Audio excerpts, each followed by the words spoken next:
მე მინდა მადლობა გადავუხადო ყველა იმ ოფიცერს, რომელმაც ეს საქმე გახსნა. ჩვენმა ოფიცერებმა ყველაფერი გააკეთეს, რათა ჩვენი თანამებრძოლის მკვლელობის საქმე გახსნილიყო. თქვენ იცით, რომ ყველა ეჭვმიტანილი უშუალო შემსრულებელი დაკავებულია. გამოძიებას სერიოზული მტკიცებულები გააჩნია იმ საკითხთან დაკავშირებით, რომ ამ საქმის უკან დგანან რუსული სპეცსამსახურეები. ბათუმში მომხდარი ტერაქტი გახსნილია სამართალდამცავებმა 2010 წლის 5 მაისს ბათუმში საგანგებო სიტუაციების მართვის დეპარტამენტის აჭარის საგანგებო სიტუაციების მართვის სამსახურის ყოფილი უფროსის დიმიტრი კორძაძის მკვლელობაში ეჭმიტანილი 4 პიროვნება დააკავეს. გამოძიებისას გაირკვა, რომ დამნაშავეებს დიმიტრი კორძაძის მკვლელობა აფხაზურმა კრიმინალურმა დაჯგუფებამ დაუკეთა, რომელსაც ვალმერ ბუთბა ხელმძღვანელობს. მკვლელობაში სულ 6 პიროვნება მონაწილეობდა. აქედან დაკავებულები არიან თემურ ბუთბაია, ოთარ როგავა, ლევან ქარცხავა და ოთარ როყვა, რომელმაც ციხის საკანში თავი მოიკლა. დღემდე იძებნება ერთ-ერთი ეჭმიტანილი გიორგი გაბუნია. 2009 წლის იანვარში გალის რაიონში აფხაზმა კრიმინალმა ვალმერ ბუთბამ და აფხაზეთის მარიონეტული რეჟიმის პარლამენტის დეპუტატმა სლავიკ ვარდანიამ დაიბარეს გალში მცხოვრები ოთარ როგავა და თემურ ბუთბაია, რომლებიც წინა წლებში მოპარული ავტომანქანების აფხაზეთის ტერიტორიაზე რეალიზაციით იყვნენ დაკავებულები. დაკავებულები აფეთქების დაგეგმვასა და შესრულებაზე დეტალურად ყვებიან.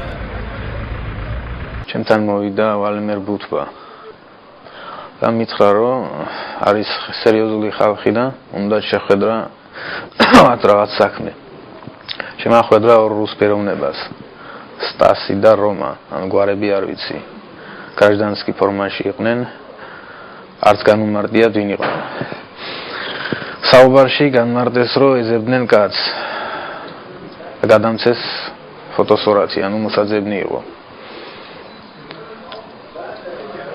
რის მერე მე დავთანხმდი და გადმოვედი ქალაქ ზუგდიდში. მის მერე კიდევ შეხვდი ერთხელ ქალაქ გალში. სადაც გადმომცეს თანხა $5,000 მანქნის საყიდლად და სახარჯო ფული, რომ მევლო და მომეძებნა ეს კაცი.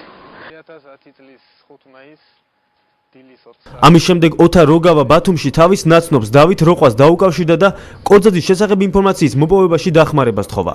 ოთარ როგავამ და თემურ ბუთბაიამ ბათუმში ასევე გაიცნეს დავით როყვას ნათესავი გიორგი გაბუნია და მეგობარი ლევან ქარცხავა. 2010 წლის მარტში ოთარ როგავა და თეიმურას ბუთბაია კვლავ შეხვდნენ ზემოხსენებულ ორ რუს პიროვნებას ოკუპირებულ აფხაზეთში, სადაც მათ დამატებით $5,000 და ასაფეთქებელი მოწყობილობა მიიღეს. 2009 წლის სექტემბერში რუსებმა გამომიგზავნეს ვალმერ ბუთბას ხელით $2,000 და ასევე შემოითვალეს, რომ საქმე დროზე დაემთავრებინა. 2010 წლის მარტში ჩვენი მესამე შეხვედრის დროს რუსებმა გადმომცეს ასაფეთქებელი ნივთიერება. ანუ იქვე ჩამიტარეს ინსტრუნდაჟი, როგორ უნდა მომეყვანა მოქმედებაში.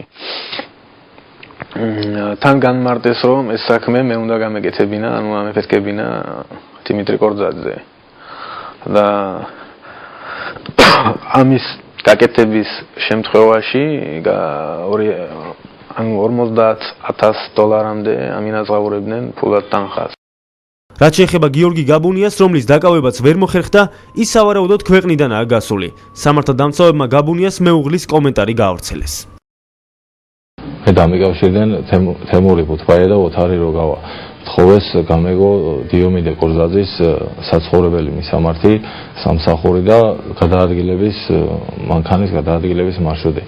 მე შემდეგ მივედი ლევან ქარცხავასთან და გიორგი გაბუნიასთან და თხოვე, რომ თუ შეგიძლიათ გამიგეთ მეთქი. შემდეგ გაირკვა დიომიდე კორძაძის მისამართი, რის შედეგადაც 2010 წლის 5 მაისს ოთარ როგავამ და თემური ბუთბაიამ ააფეთქეს დიომიდე კორძაძე.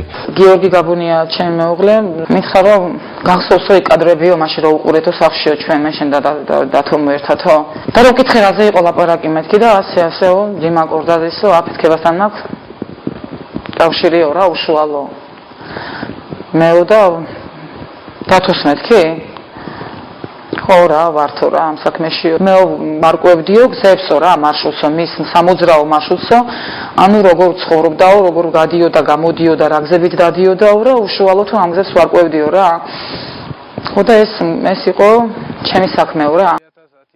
აღნიშნულ საქმეზე სასამართლო პროცესი 2011 წლის 5 აპრილს დაიწყება. არსებობს გარკვეული ვარაუდები, რომ ვიდრე კორძაძე საგანგებო სიტუაციების მართვის უფროსი გახდებოდა, ის ოკუპირებულ ტერიტორიებზე ერთ-ერთი სპეცრაზმის ხელმძღვანელი იყო.